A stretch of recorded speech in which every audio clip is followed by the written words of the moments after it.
Hi everyone, my name's David and I'm about to start my new life and new job as an English teacher at a Hagwon in South Korea.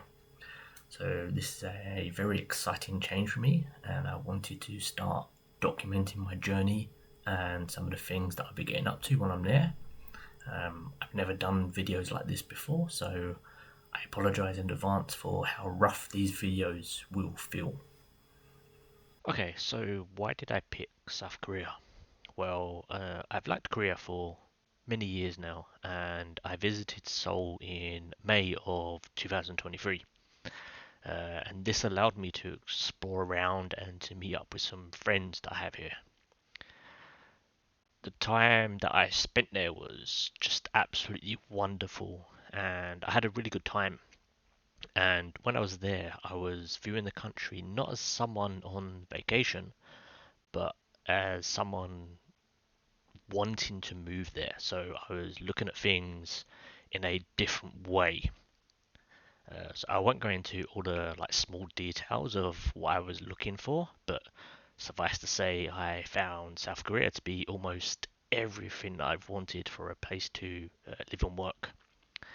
So when I got back home from my vacation, I started making a plan for how I could move there. And this video is going to be a recap of the steps that I took.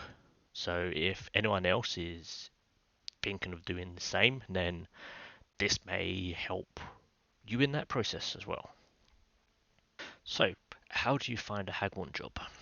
Well, this will mostly come down to your own preference. So, it is possible to search for and apply for Hagwon jobs directly.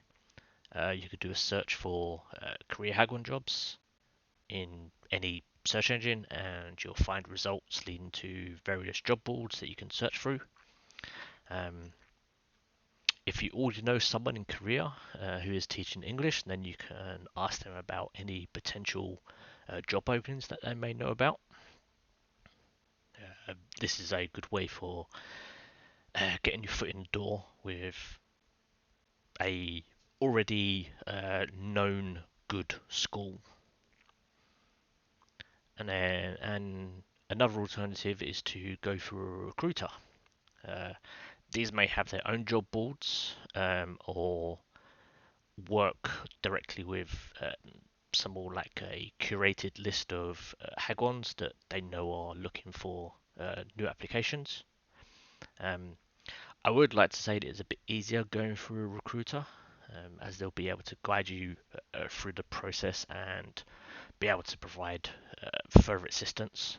Um, they will also be able to help answer any questions that you have, which I'm sure they have plenty.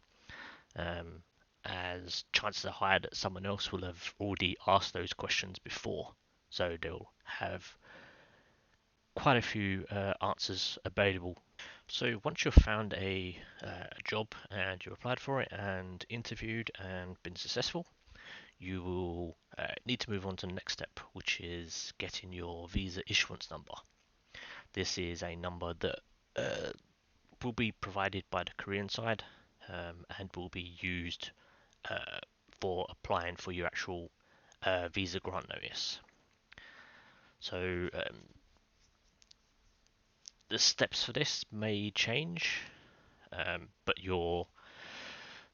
whether you're going with a recruiter or a school directly, they will be able to give it the list of what they will need for applying for the visa issuance number.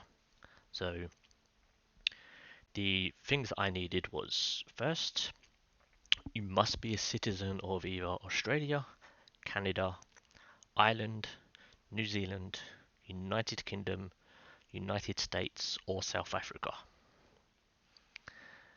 Uh, you must also have studied in English from the 7th grade, which is around 12 years old, and have graduated from a university with a minimum of a bachelor's degree.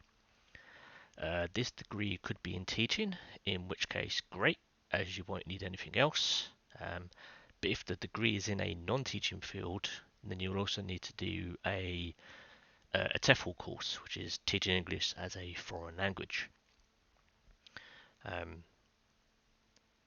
You also need to have the degree certificate and also your degree transcript.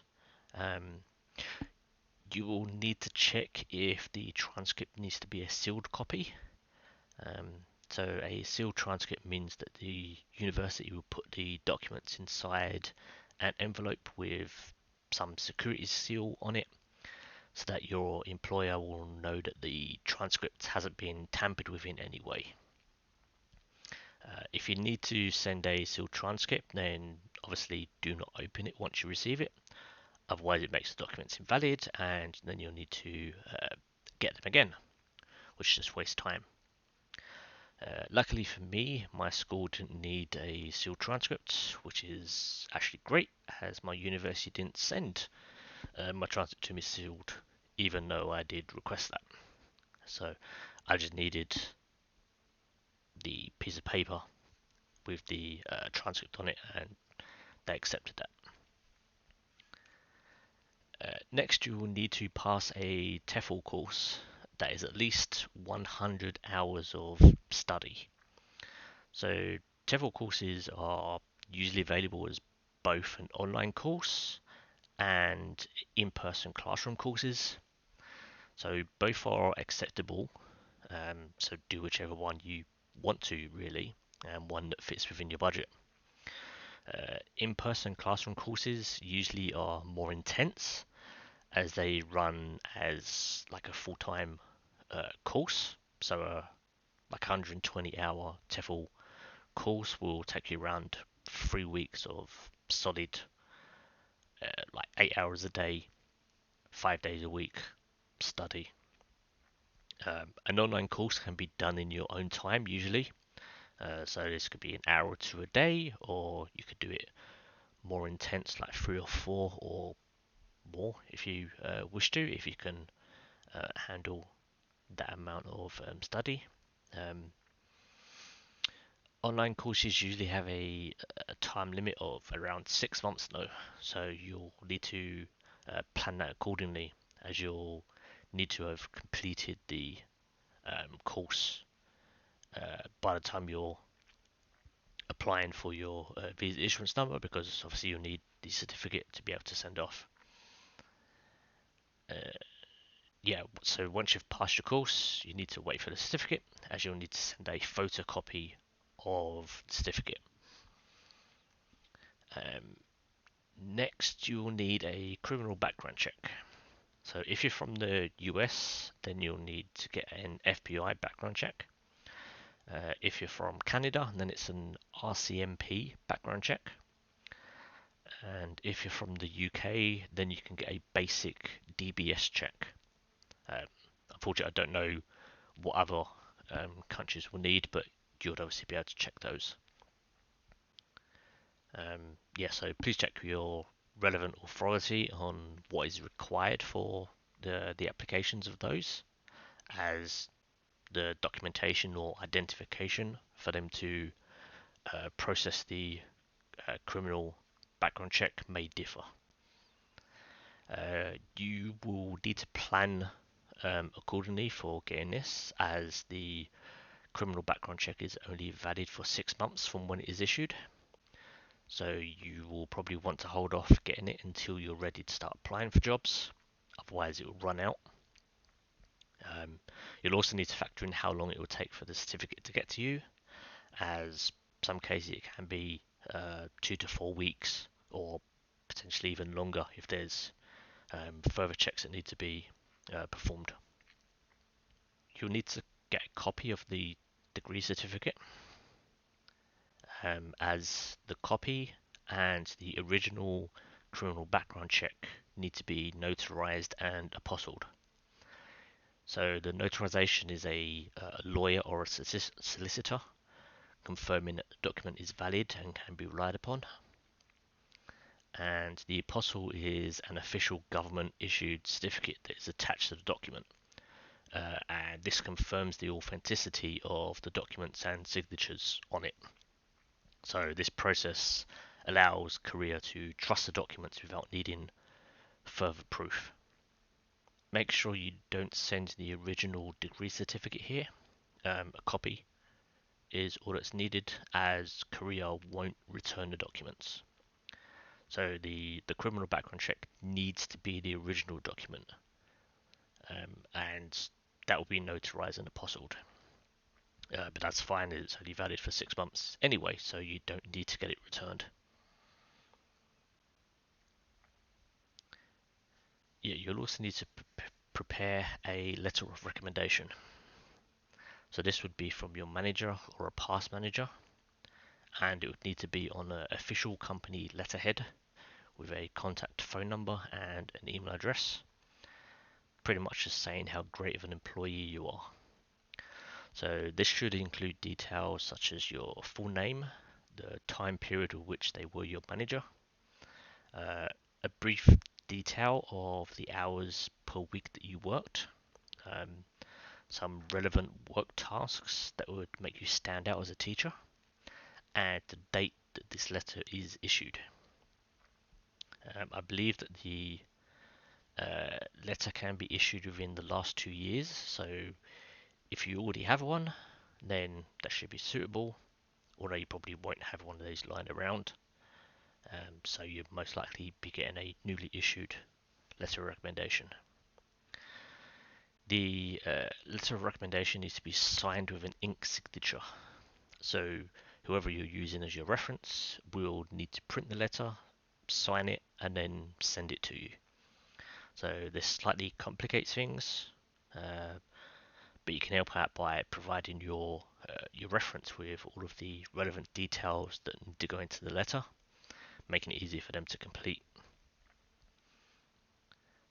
If you're applying for EPIC, though, which is the public school, then I think you also need to get a letter of recommendation from your university, stating almost the same details as from a previous employer, but that would be relating to how you performed during your university course.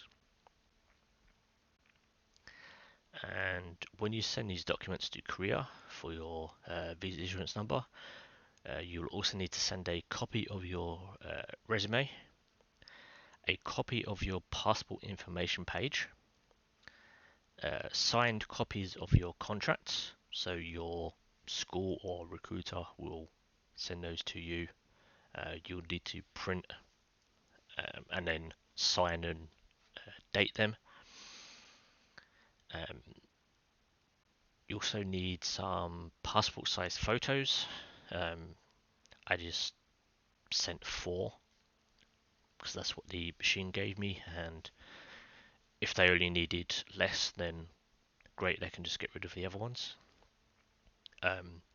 And you'll also need a health statement.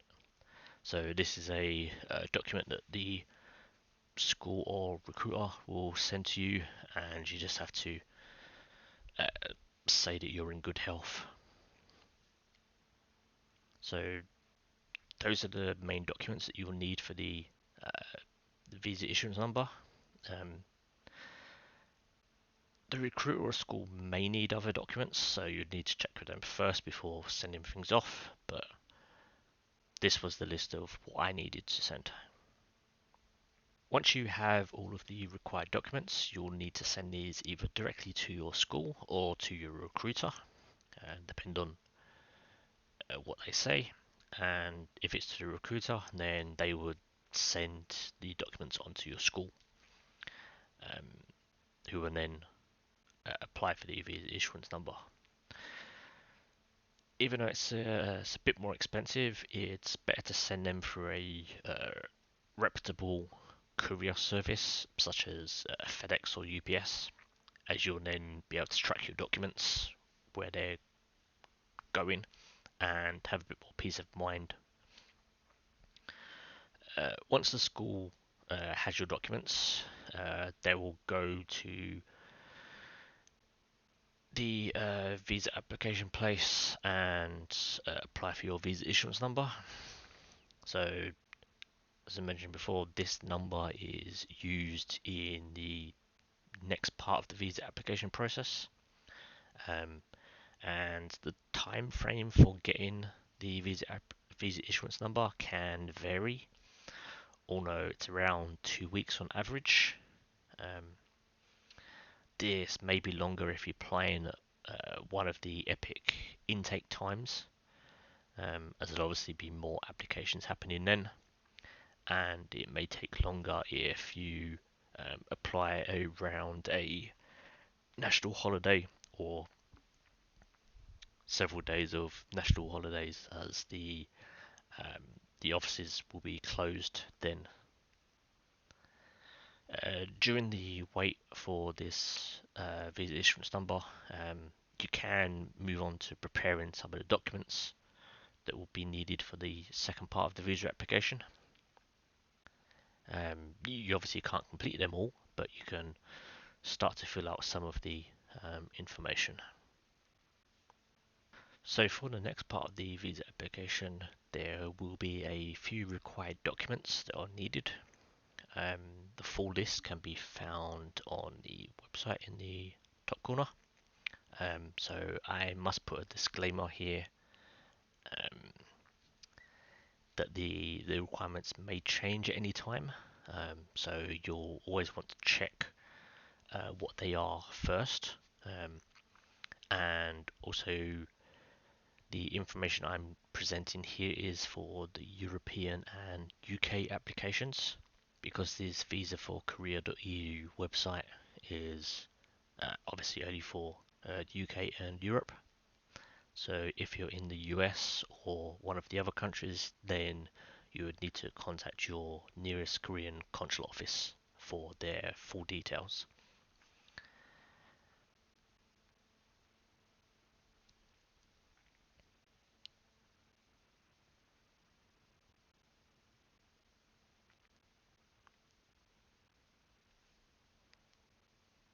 So as I am from the UK, I was applying to the London KVAC Centre.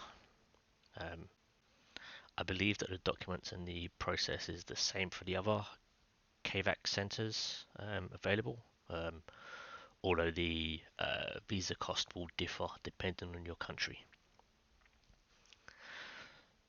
So if you go onto the visa for Korea.eu website, you can go to the visa instructions and forms page, and you can view the documents that are needed for your visa type on the general visa type information page. So in my case, it's the London one. It's a PDF. Um, you can go to your visa type. In my case, it's for an E21 from language instructor, which for some reason links to E22. But if you scroll up, you'll get the E21 from language instructor. So what you'll need here is the visa application form, one passport size photo glued to the application form. You'll also need to send your passport in, and it must have at least 6 months validity on it. You'll also need your address in Korea and contact information. This would probably be your school address and contact details. Once you've paid the visa fees, which I'll get to in a little bit, you will need to send the proof of payment, as this will be required for the visa application to be processed. You'll also need to print and sign the KVAC waiver form and the KVAC consent form and terms of use. And there is also a mail-in application checklist form, which is not listed here, but it's checklist for mail-in applications. You just need to tick these boxes to say that you've completed your documents.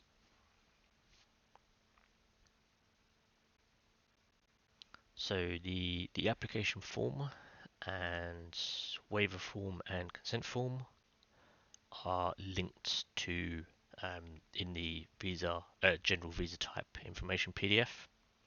So it's these three documents, and so the checklist is in the main forms webpage. So the application form itself is super easy to fill out.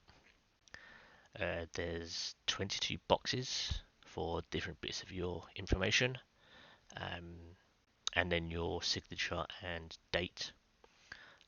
Luckily enough, there's no tricky or ambiguous questions here, unlike on some of our types of visa application forms. So you won't have any problems filling this out. The confirmation number is the visa issuance number, which you'll get from the school once that is completed. The waiver form is super easy.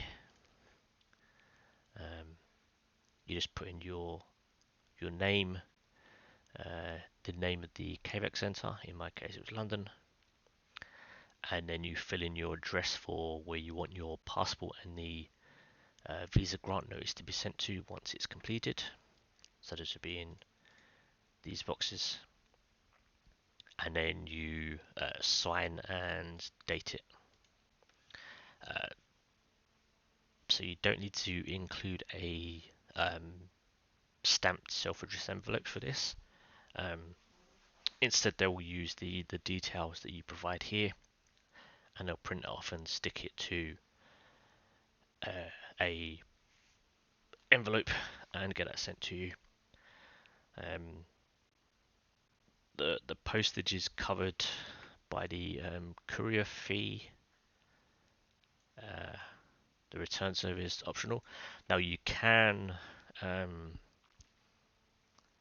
go pick this up yourself.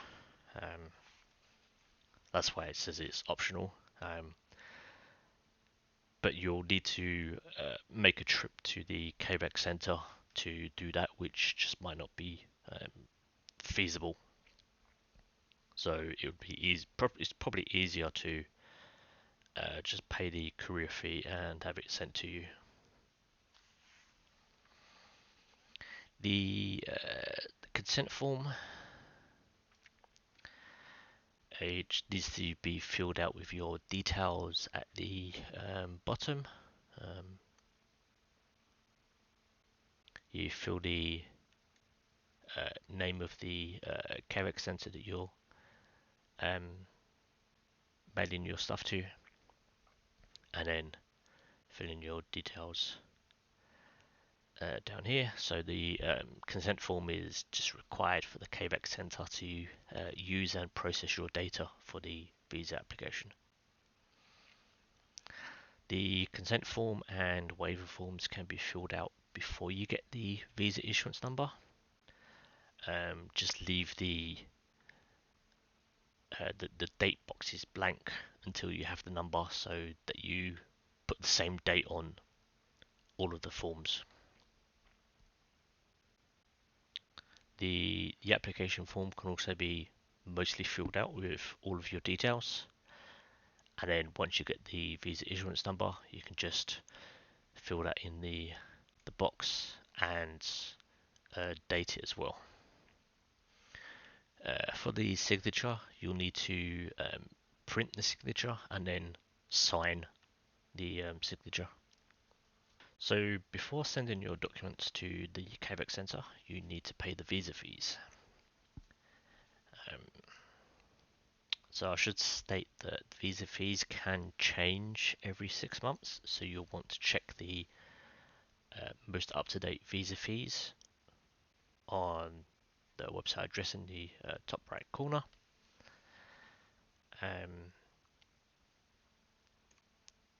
And the fees will also differ based on the passport nationality, so you need to make sure that you pick the right one. In my case, I had 3 fees to pay. So the first one was for the visa type for over 90 days and a single entry fee. There was also a visa submission service fee and then the passport return fee. So in total, that came to 180 euros for the single entry visa. The visa submission service fee was 60 euros, and the courier service fee was 15 euros, and that made my total to be 255 euros.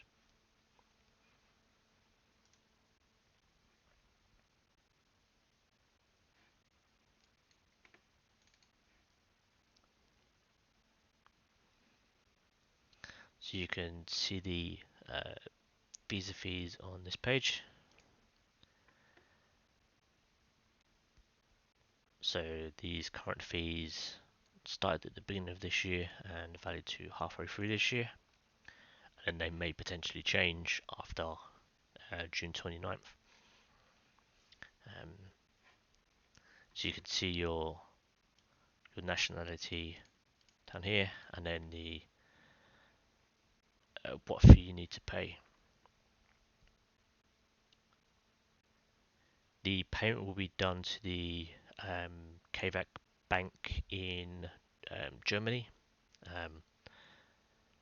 and doing the international payment for this, I think every account will like default to pay in euros, so it's just easy to calculate in euros here.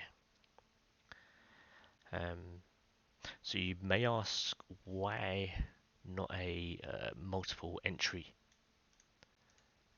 visa? Well, when you're staying in Korea for more than 90 days, you are required to register for a residence card, which was formerly called the Alien Registration Card. So this card is your ID card, essentially, and it's needed for signing up and using most services, such as banks, SIM cards, and similar things to that. The residence card also allows you to leave and enter Korea multiple times, so you don't need to apply for the multiple entry visa in this case. You can also see the service fees here, which is the visa application submission service fee, and then the fee for returning your documents afterwards. Once you calculate your total visa fees, send this to the IOM bank details in the just listed here, or if you go to the visa application page, the visa instructions and forms, there is a page for bank deposit instructions for which location you're doing. In which case it was London. It's the same details as on the previous page, but just lists the bank details.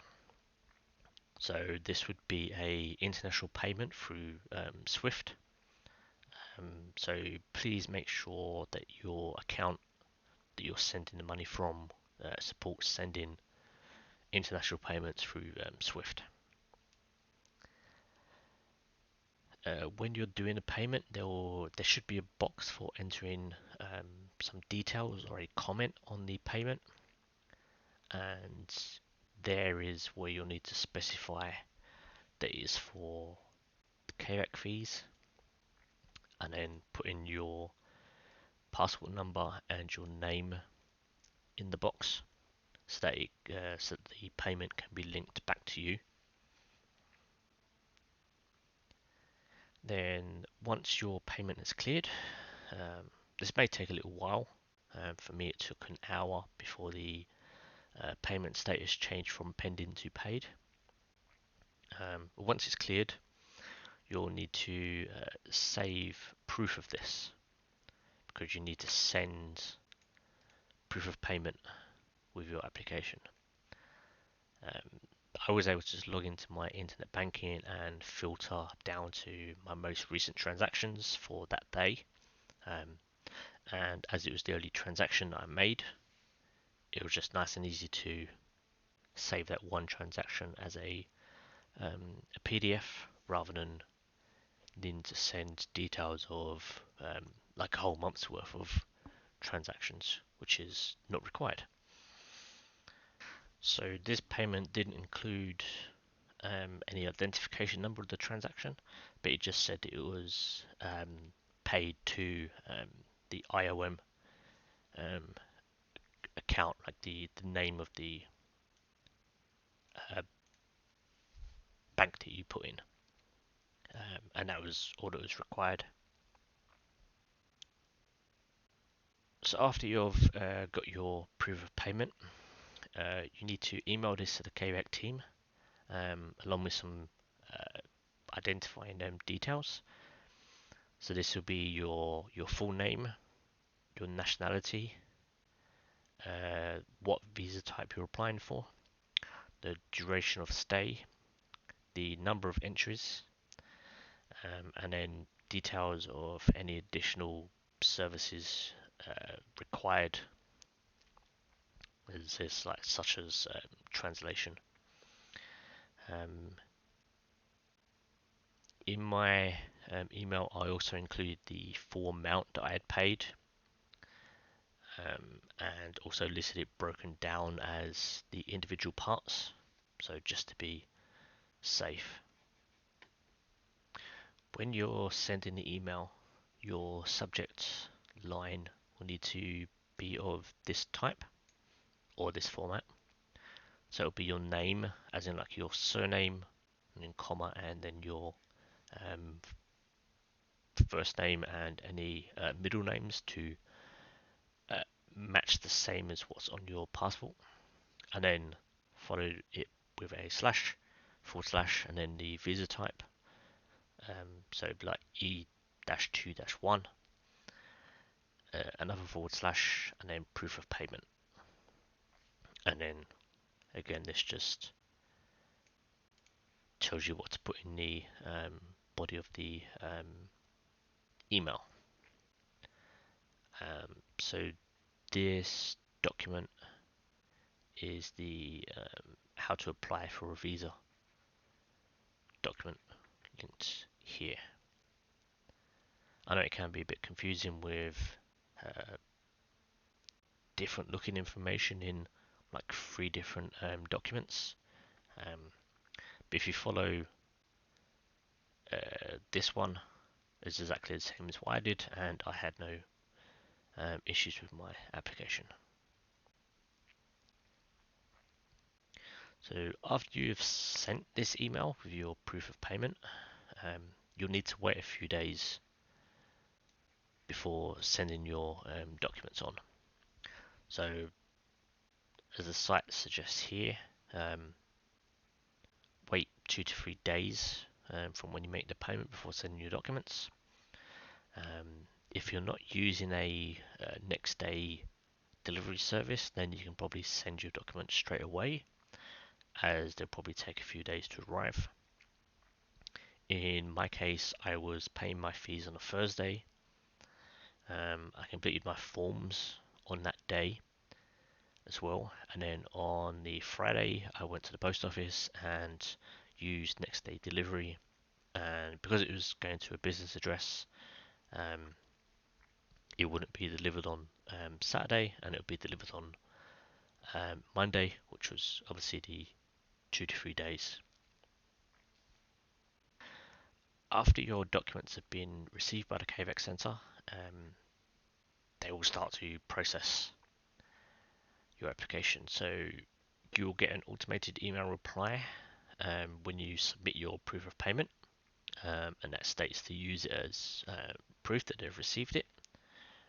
So you won't get any further emails about the proof of payment. And as long as everything is included in your documents, then you shouldn't get any further emails from them. So no news is good news in this case.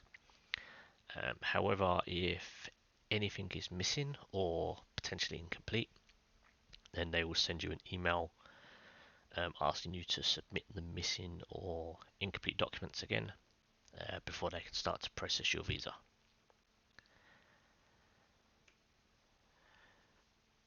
as long as you don't hear anything back, then you can then move on to tracking your application.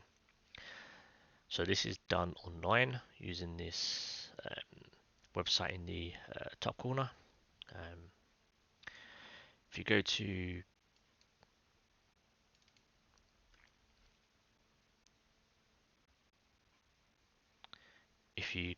this website, you don't want to have it translated into uh, the Korean site into English. What you want to do is click on the English link at the top, then go on to the check application status, and then check application status and print. If you click that, leave it on diplomatic office, and then you won't have an application number or a receipt number, so use passport number, fill in your passport number here, put in your name as it shows on your passport, which will be your surname followed by your first name and then any middle names, and then select your date of birth in here, and then you can search, and once it shows, or once the application's been processed, then it will show up here. So it may take a day or two, or potentially longer, before it will appear, because the Quebec centres need to send the documents to the Korean Consulate in Germany, and it's the consulate that processes the application. So it will only start to show here once the Korean Consulate in Germany starts to work through it. But then once it shows up on here, you'll be able to track the progress until it's approved or denied.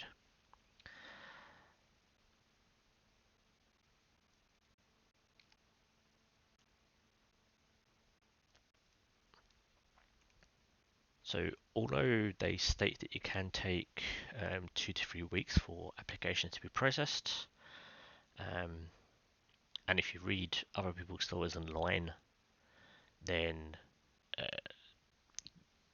you'll see other people like not hearing anything back about their visa application until the day before their flight. So that can be very stressful. Luckily for me, my application was actually super quick. So they received my documents on the Monday. On Tuesday, late in the afternoon, I was able to view my application on the visa portal page, and then just a few hours after it was showing on there, my visa was approved, and then I was able to download my visa grant notice. Then 2 days after that, on the Thursday, I had the delivery of my passport and a printed copy of the visa grant notice. So you don't need to print it out yourself. You'll get a copy sent to you.